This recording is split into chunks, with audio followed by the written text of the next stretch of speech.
அஸ்ஸலாமு அலைக்கும். கதிஜாவின் உலகத்திற்கு உங்களை வரவேற்கிறேன். நம்ம என்ன பார்க்க போறோம்னா கோவக்காய் பொரியல். கோவக்காய் பொரியல் வந்து நம்ம என்ன மெத்தட்ல செய்ய போறோம்னா இது ஒரு புதுவிதமான மெத்தடு. இந்த மாதிரி செஞ்சீங்கன்னா ரொம்ப ரொம்ப டேஸ்டாகவும் சூப்பராகவும் இருக்கும். அதுக்கு நம்ம நீட்டமா கோவக்காய் பொரியல் ரெடி பண்ணி வச்சிருக்கோம். கோவக்காயை வந்து நம்ம நறுக்கி வச்சிருக்கோம். இந்த மாதிரி நறுக்கி வச்சுக்கோங்க. அதுக்கு ஒரு மசாலா ரெடி பண்ண போறோம். பாருங்க, ஒரு 1/4 மூடி தேங்காய், ஒரு 1½ ஸ்பூன் மிளகாத்தூள், 1 ஸ்பூன் சோம்பு, 1/2 ஸ்பூன் சீரகம், இதை போட்டு நம்ம மிக்சர் ஜார்ல அரைச்சிக்க போறோம். அதுக்கடுத்து ஒரு பெரிய வெங்காயம், 2 வெங்காயம்னு வைங்களேன், நல்லா பொடியா சாப் பண்ணி வச்சிருக்கோம். அப்புறம் ஒரு டேபிள் ஸ்பூன் இஞ்சி பூண்டு. இவ்வளவுதான் இதுக்கு தேவையான பொருள். இப்ப நம்ம என்ன பண்ணிடலாம், இந்த மிக்சர் ஜார்ல இந்த அரைக்க வேண்டிய பொருள் எல்லாம் போட்டுடலாம்.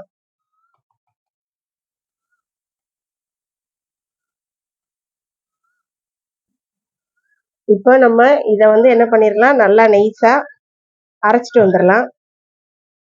அதுக்கடுத்து நம்ம கோவக்காயை தாளிச்சு விடுவோம். இப்போ வந்து நம்ம அடுப்புல சட்டி காய வச்சாச்சு. நல்லெண்ணெய் ஒரு 2 டேபிள் ஸ்பூன் ஊற்றியாச்சு. இப்போ வெங்காயம் போட்டாச்சு. வெறும் வெங்காயம் மட்டும் போடுங்க, கடுகுலாம் தேவையில்லை. ஏன்னா பொதுவாகவே இஞ்சி பூண்டு போடுற ஒரு இதுக்கு நான் வந்து கடுகு போட மாட்டேன், காய்க்கோ எதுக்குமோ. ஏன்னா அது வந்து வேற டேஸ்ட் மாத்தி கொடுத்துரும். அதனால பொதுவா இஞ்சி பூண்டு போட்டீங்கன்னா, அதுல வந்து கடுகு போட்டீங்கன்னா அது வேற டேஸ்ட் கொடுக்கும். அதனால நான் இதுக்கு மட்டும் கடுகு, காய்க்கு இஞ்சி பூண்டு போடுற காய்களுக்கு நான் கடுகு போட மாட்டேன். இதுக்கு நம்ம கடுகு போடாம செய்யறோம். இது நல்லா வெங்காயம் வதங்கட்டும். அதுக்கப்புறம் நம்ம இஞ்சி பூண்டை வதச்சு இப்போ நம்ம இஞ்சி பூண்டை போட்டுருவோம்.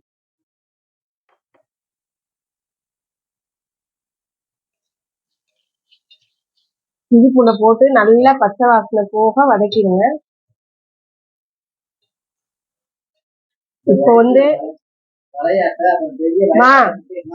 சும்மா கொஞ்சம் அமைதியா இருங்க. இப்போ வந்து இஞ்சி பூண்டு வதங்கிருச்சு. இப்போ நம்ம என்ன பண்ணிடலாம், இந்த கோவக்காயை இதுல போட்டு வதக்கிடலாம்.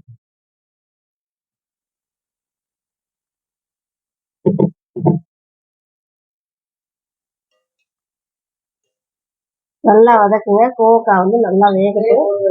வெந்ததுக்கு அப்புறம் நான் உங்களுக்கு காட்டுறேன். இப்போ இந்த கோவக்காய் நல்லா 3/4 தரம் வெந்துருச்சு. பாருங்க, 3/4 தரத்துக்கு வெந்துருச்சு. இப்போ நம்ம இந்த அரைச்சி வச்ச மசாலாவை இதுல போட்டுருவோம்.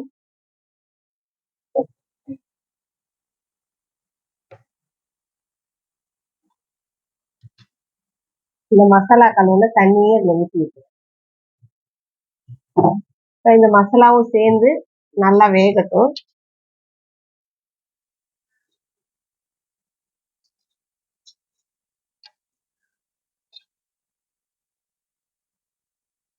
இது நல்லா ஃபுல்லா வேகட்டும். ஏற்கனவே நம்ம இதுக்கு தேவையான உப்பெல்லாம் போட்டாச்சு. கோவக்காய் பொரியல் நல்லா வெந்து ரெடி ஆயிடுச்சு. இது நல்ல புது விதமா இருக்கும், ரொம்ப டேஸ்டாவும் இருக்கும். நீங்க கண்டிப்பா இதை வீட்டுல செஞ்சு பாருங்க, ரொம்ப ரொம்ப சூப்பரா இருக்கும்.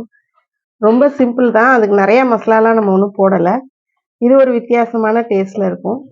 நீங்களும் இந்த மாதிரி கோவக்காய் பொரியல் உங்க வீட்டுல செஞ்சு சாப்பிட்டு பாருங்க, ரொம்ப சூப்பரா இருக்கும். இவ்வளோ நேரம் பொறுமையா அந்த வீடியோ பார்த்தவங்க எல்லாருக்கும் ரொம்ப நன்றி.